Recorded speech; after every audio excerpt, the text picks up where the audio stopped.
23. gads sāk strādāt Ciliņas valdības. Skaidrgaiši mēs redzam 17,6 miljārdi valsts parāds. Vidēja termiņa budžets 28. gads 26,7 miljārdi. Cik izmaksās mums 28. gadā parāda apkalpošana? Pēc tā, ko ir paredzējusi jūsu valdības deklarācija.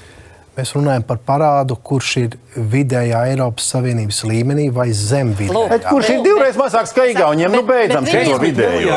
Šī valdība aizņemsies 10 miljārdus.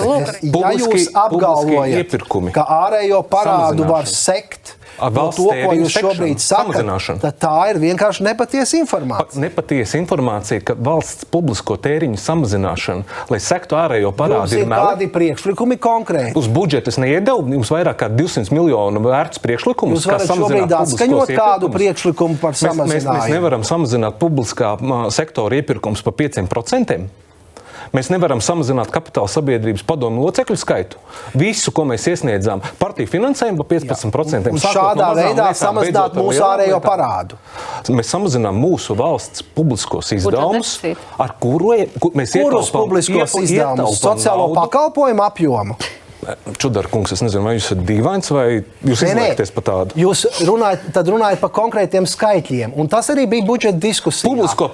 Politisko partiju finansējumu samazināšanu par 15%. Mēs ietaupām cik?